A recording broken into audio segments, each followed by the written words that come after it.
Voilà les résultats. Troisième type de terrain, d'autres reçoivent la semence parmi les plantes épineuses. Ils ont entendu la parole, mais les préoccupations de ce monde et l'attrait trompeur de la richesse étouffent la parole. Nous devons faire attention. C'est ce que 1 Jean nous dit. N'aimez pas le monde et ce qui est dans le monde. Et vous trouverez les gens vous dire, ah, vous aussi vous exagérez, mais on est dans le monde, personne n'est au ciel. Quand on dit de ne pas aimer le monde, c'est-à-dire les choses mauvaises du monde, l'attrait de la vie, les choses superficielles de ce monde, les envies, les choses matérielles de ce monde qui peuvent vous égarer. On n'est pas encore au ciel, c'est vrai.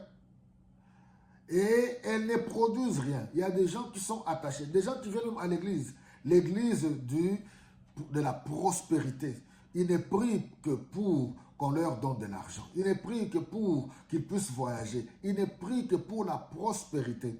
Je ne suis pas contre la prospérité. J'ai toujours dit ici, on n'est pas contre le matériel. Nous devons être équilibrés, on est sur cette terre. On ne peut pas vendre son âme à cause de l'argent.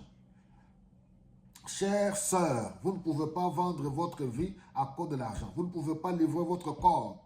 Vous ne pouvez pas avoir 2 hommes, 3 hommes. Vous ne pouvez pas vivre dans l'immoralité sexuelle. Chers frères, vous ne pouvez pas vivre dans les désordres sexuels. Vous devez ranger vos vies. Vous pensez quoi? Vous vivez dans l'immoralité, dans les désordres sexuels et puis vous venez à l'église, alléluia. Vous n'êtes pas consistant. La parole ne trouvera pas la place dans votre vie.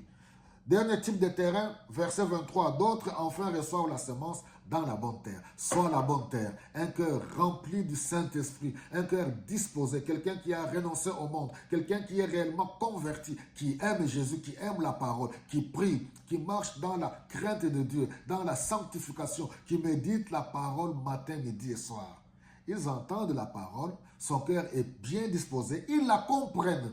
Non pas par eux-mêmes, mais par le Saint-Esprit, car ils sont en communion au quotidien avec l'Esprit de Dieu. Quel est celui qui peut comprendre les choses de Dieu? Ce n'est que l'homme spirituel, celui qui a l'Esprit de Dieu.